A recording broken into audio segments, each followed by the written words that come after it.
That becomes relevant to the student. అంటే పూర్వకాలం మీరు అబ్జర్వ్ చేయండి, పశువులు కాచుకునే వాడిని మీరు పశువులు కాచుకోనండి, స్కూల్లో చేరండి అని బడిపాటు పట్టించాం. ఇప్పుడు మా కాలేజీ లెవెల్కి రండి, పిల్లలు పీజీ లెవెల్లో కానీ స్కూల్ లెవెల్లో కానీ, స్కూల్ లెవెల్లో లేదు కానీ పీజీ లెవెల్కి ఈజీ లెవెల్కి వస్తే డైరీ టెక్నాలజీ పేరుతో పశువులు ఎలా కాచుకోవాలో చెప్తారు. అంటే ఒక చోట వేస్ట్ అనిపించింది, ఇంకో చోట వెల్త్ గా మారింది, ఒక చోట వెల్త్ అంతా వేస్ట్ అయింది.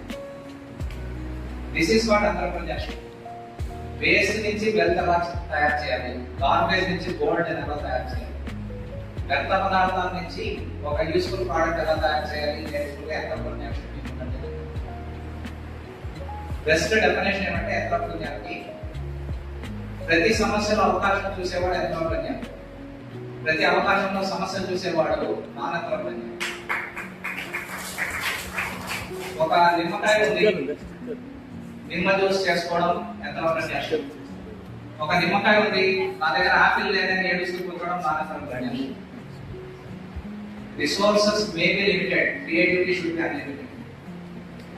ఇది నేర్చుకోగలిగితే మీకు క్లాస్ రూమ్ దేంగా మారుతుందంటే వెల్త్ సెంటర్గా మారుతుంది. డబ్బు తయారు చేయని విద్య వేస్ట్, డబ్బు ఉత్పత్తి చేయని విద్య వేస్ట్.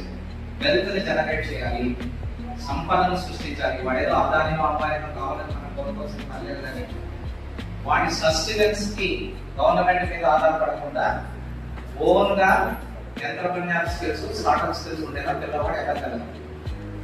మీ మైండ్ సెట్ మారాలి. ఎందుకు మైండ్ సెట్ మారాలి అన్నారంటే మీ దృష్టి మారితే సృష్టి మొత్తం మారుతుంది. ఒక చిన్న ఎగ్జాంపుల్ ఇస్తానంటే, ఒక చెప్పుల కంపెనీ వాడు ఇద్దరు సేల్స్ పర్సన్ ని విడివిడిగా ఒక ద్వీపానికి పంపిస్తారు, ఒక ఐలాండ్ పంపిస్తారు. చెప్పుల కంపెనీ వాడు విడివిడిగా ఇద్దరు సేల్స్ పర్సన్ షిప్ లో ఐలాండ్ కి వెళ్ళి దిగిన వెంటనే అందరి కాళ్ళు చూస్తాడు ఒక సేల్స్ మెన్.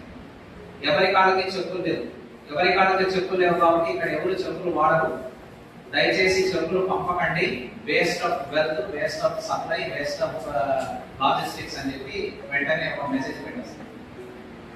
నెక్స్ట్ కొంతకాలం తర్వాత వచ్చిన సేల్స్ మెన్ ఇదే ద్వీపానికి వచ్చి అందరినీ అబ్జర్వ్ చేసి ఎవరి కాళ్ళకు చెప్పులు లేవు కాబట్టి వీళ్ళకి చెప్పులు వేసుకోవడం ఎలానో నేను నేర్పిస్తాను, 2-3 షిప్పులు చెప్పులు పంపేయండి. This is called perception. ఒకరికి సమస్యగా అనిపించింది, ఇంకొకరికి ఆపర్చునిటీగా అనిపించింది.